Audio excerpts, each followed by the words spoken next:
Hello friends, हम formally Python programming सीखना शुरू करें उससे पहले इस लेक्चर का मोटिव है कि आपको मैं मोटिवेट करूं पाइथन प्रोग्रामिंग लैंग्वेज सीखने के लिए। इसमें हम रीजंस डिस्कस करेंगे क्यों पाइथन प्रोग्रामिंग हमें सीखनी चाहिए। सबसे पहला रीज़न है लैंग्वेज का वर्सेटाइल नेचर और उसकी पॉपुलैरिटी। वर्सेटाइल मतलब इस लैंग्वेज की एबिलिटी जिससे हम अलग अलग तरीके के काम करवा सकते हैं। पाइथन में किस किस टाइप के काम हम कर सकते हैं।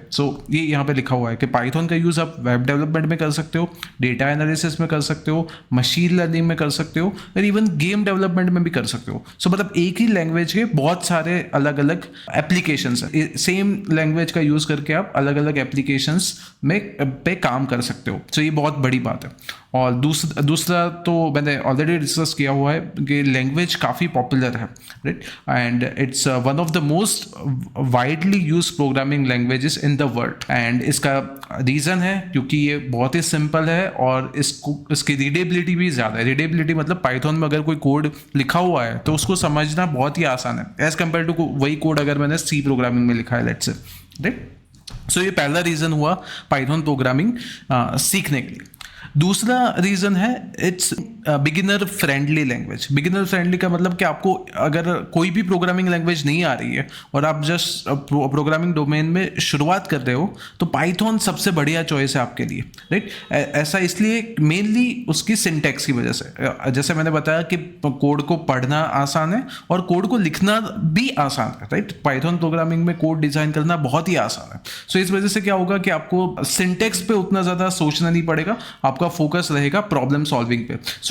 हाई लेवल के मतलब डिफिकल्ट प्रॉब्लम्स भी आप आसानी से सॉल्व कर पाओगे अगर आपका लॉजिक अच्छा है तो। जस्ट आपको सिंटैक्स की बिल्कुल भी चिंता करने की जरूरत नहीं है। आप अपने आइडियाज को ये प्रोग्रामिंग लैंग्वेज के जरिए बहुत ही अच्छे से एक्सप्रेस कर सकते हो। तो लैंग्वेज का पर्पस ही यही होता है कि हम अपने थॉट्स को एक्सप्रेस कर पाए, राइट। मेन वही तो पर्पस होता है कोई भी लैंग्वेज का। इवन इंग्लिश लैंग्वेज हो या हिंदी लैंग्वेज हो, हम यूजुअली यही करते हैं कि हम जो कहना चाहते हो वो कम्युनिकेट करने की हम कोशिश करते हैं, जिससे वो जो भी रिसीवर है, जो भी ऑडियंस है, उनको जिनसे भी आप बात कर रहे हो वो अच्छे से समझ पाए कि आप क्या कहना चाह रहे हो, राइट। यहाँ पे कोडिंग का पर्पस क्या है कि हम प्रॉब्लम सॉल्व करना चाह रहे हैं, लेट्स से। हमें ऐसी लैंग्वेज प्रीफर करनी चाहिए जिसमें आप सबसे आसानी से एक्सप्रेस कर पाओ वो प्रॉब्लम का सॉल्यूशन, सबसे आसान तरीके से आप लिख पाओ, वैसी लैंग्वेज आपको प्रेफर करनी चाहिए। तो पाइथन ऐसी ही लैंग्वेज। थर्ड रीजन की अगर मैं बात करूं तो extensive libraries and frameworks, right. मैंने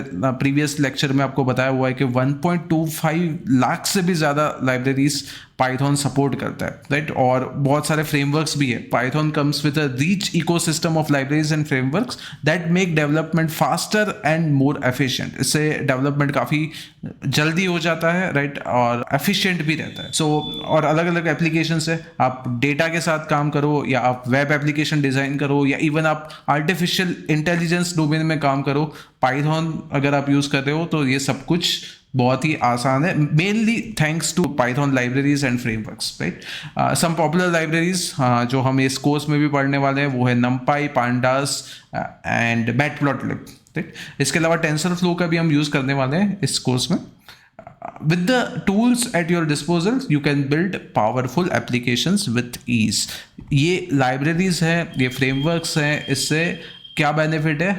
एप्लीकेशंस बनाना बहुत ही आसान है पाइथन में। नेक्स्ट अगर मैं बात करूँ तो लेट्स से आपने कोडिंग स्टार्ट कर दी पाइथन में और आप अटक गए, राइट। आपको कुछ क्वेरीज आ रही है तो उसका सॉल्यूशन भी मिलना बहुत ही आसान है क्योंकि पाइथन कम्युनिटी बहुत ही वाइब्रेंट और सपोर्टिव है। आप शुरुआत कर रहे हो या आप एक्सपीरियंस डेवलपर हो, कोई भी केस में बहुत सारे रिसोर्सेस अवेलेबल है जो आपको हेल्प करे, राइट। रिसोर्सेस मतलब आप ऑनलाइन फोरम्स देख सकते हो। ये जो पर्टिकुलर मूक कोर्स है वैसे आप कोर्स अवेलेबल है उनको देख सकते हो। वेबसाइट है ट्यूटोरियल की और डेडिकेटेड पाइथन कम्युनिटीज़ हैं, अलग अलग फोरम्स हैं जिसपे आप हमेशा क्वेरीज पूछ सकते हो और आपको उसका रिप्लाई भी तुरंत मिल जाएगा। और ज़्यादातर क्या होगा कि आप जो क्वेरी आपको जो दिक्कत आई है वो किसी ना किसी को ऑलरेडी आई होगी और उन्होंने वो ऑनलाइन रखा होगा अपना क्वेश्चंस, और सॉल्यूशन भी उसका वहीं पे अवेलेबल होगा। तो आपको ज़्यादा मतलब परेशानी का सामना नहीं करना पड़ेगा अगर आप लैंग्वेज पाइथन प्रेफर कर रहे हो तो, राइट। सो ये एक और रीज़न है पाइथन प्रोग्रामिंग सीखने के लिए कि कम्युनिटी सपोर्ट बहुत ही पावरफुल है, तो आप कभी भी अलोन नहीं फील करोगे ये पाइथन सीखने की अपनी जर्नी में। ओके, नेक्स्ट और सबसे इंपॉर्टेंट शायद आप सबके लिए, कैरियर अपॉर्चुनिटीज। सो आप कोई भी डोमेन ले लो, राइट। जैसे मैं कंपनीज के नाम देता हूँ कुछ, जिससे आपको आइडिया आएगा कि क्या रेंज है पाइथन की, right. So NASA, Facebook, Google, IBM, Dropbox, Yahoo, Mozilla, Instagram, YouTube, Uber, Quora, Reddit, ये सारी कंपनीज में पाइथन डेवलपर्स के लिए ओपनिंग्स रहती है, राइट। और उसके अलावा अगर मैं अलग इंडस्ट्रीज की कोई बात करूँ तो डेटा एनालिसिस, मतलब big data analytics, robotics, AI, machine learning, ये सब डोमेन्स में भी काफ़ी ओपनिंग्स रहती है पाइथन की। और आप रेंजिंग फ्रॉम, मतलब आपको ज़रूरी नहीं कि ऐसी कोई बड़ी जाइंट कंपनीज ही आपको रिक्रूट करे, आप कोई स्टार्टअप में भी जा सकते हो, आप कोई हेल्थ केयर डोमेन में भी काम कर सकते हो, आप फाइनेंस का काम भी कर सकते हो अगर आपको पाइथन अच्छे से आ रहा हो। तो बहुत सारी एप्लीकेशंस पाइथन की फाइनेंस इंडस्ट्री में भी है, right. So as companies increasingly rely on data driven decision making and automation, Python skills are highly valued.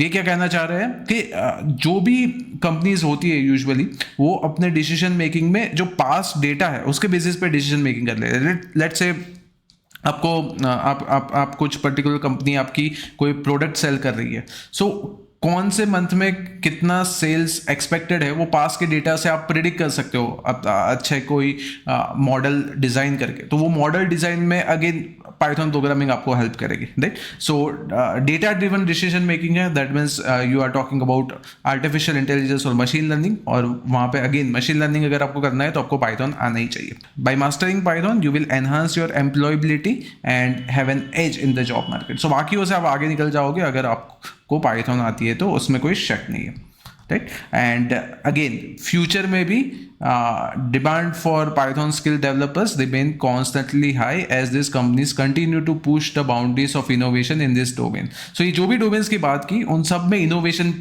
हो रहा है। सो इनोवेशन है मतलब कुछ नया करने की गुंजाइश है, नया करने की कुछ गुंजाइश है, तो आपको एक्सपेरिमेंट करना पड़ेगा। एक्सपेरिमेंट करना है तो अगेन ये सारे डोमेन्स में पाइथन तो आना ही चाहिए, तभी आप कुछ नया एक्सपेरिमेंट कर पाओगे, राइट। सो ओवरऑल बहुत अपॉर्चुनिटीज है अगर आपको ये पाइथन प्रोग्रामिंग अच्छे से आ रही है तो।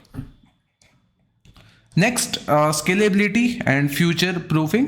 सो स्केलेबिलिटी मीन्स लेट्स से आपने कुछ छोटे लेवल पे कुछ एक प्रोजेक्ट बनाया है पाइथन में, और सडनली लेट्स से आपने लेट्स से वेबसाइट बनाई और अब सडनली लेट्स से ऑडियंस ज़्यादा आने लग गई, राइट। अब आपने कुछ ऐप बनाई और ऐप को अब आपको लार्ज स्केल पे ले जाना है। सो ये करना पाइथन में बहुत ही ईजी है, मतलब ये बहुत ही इंपॉर्टेंट प्रॉपर्टी है स्केलेबिलिटी, कि आप आसानी से आपकी जो छोटी सी स्क्रिप्ट है, आपने जो छोटा सा कोड लिखा है उसको आप कन्वर्ट कर सकते हो लार्ज स्केल एप्लीकेशन में, और बहुत ज़्यादा उसमें मेहनत आपको नहीं लगेगी अगर आप अपने कोडिंग पाइथन में की है तो। पाइथन का वर्सेटाइल नेचर है, इस वजह से क्या होगा कि आप शुरू करोगे छोटा, राइट, बट आपको अपने वो प्रोजेक्ट को ग्रो कर सकते हो जैसे ज़रूरत हो उसके अकॉर्डिंगली, राइट। सो पाइथन का नेचर वर्सेटाइल है। इसका मतलब क्या है कि आप छोटे कोड को लिखने के लिए जो सिंटेक्स का यूज़ किया होगा तो वही थोड़ा बहुत रिफाइन करके आप उसको एक्सपांड कर सकते हो जैसे जैसे आपका प्रोजेक्ट ग्रो हो वैसे, right? So additionally, with the rise of emerging technologies like machine learning and AI, Python is expected to remain at the forefront. ये बहुत इंपॉर्टेंट है। अभी जो टेक्नोलॉजीज जो एकदम डिमांड में है वो है artificial intelligence and machine learning, और मैंने इसीलिए यही दो टेक्नोलॉजी से रिलेटेड एक यूनिट रखे हुए हैं ये पर्टिकुलर मूक कोर्स में। लास्ट के 2 यूनिट ये 2 टेक्नोलॉजीज के ऊपर ही है, right. So Python is expected to remain at the forefront, क्योंकि इन 2 टेक्नोलॉजीज, इमर्जिंग टेक्नोलॉजीज की बहुत ही डिमांड है, और अगर आपको पाइथन आ रहा है तो आप रिलेवेंट ही रहोगे, आपकी स्किल्स रिलेवेंट रहेगी नियर बाई फ्यूचर में, that is for sure. Okay, so ये मैंने 6 डिफरेंट रीजंस आपको बताए क्यों हमें पाइथन सीखनी चाहिए, और कंक्लूजन में मैं बस इतना ही कहना चाहूँगा, remember learning Python is not just about coding, it's about unlocking a world of endless possibilities, इसमें कोई दो राय नहीं है। अगर आपको पाइथन आ रही है तो बहुत ही फ़ायदा मिलेगा, क्योंकि मैंने देखे हैं बहुत सारे स्टूडेंट जिनका लॉजिक अच्छा है, जिनको समझ में आता है आर्टिफिशियल इंटेलिजेंस, मशीन लर्निंग, ये सब उनको समझ में आता है, पर जब कोड लिखने का आता है तब वो घबरा जाता है क्योंकि उनको पाइथन नहीं आती। सो अगर आपको पाइथन आती है तो आप ये सारे डोमेन्स में, जो भी आपके इंटरेस्ट का डोमेन है, मतलब उसमें बहुत ही अच्छा परफॉर्म कर सकोगे फ्यूचर में। Thank you.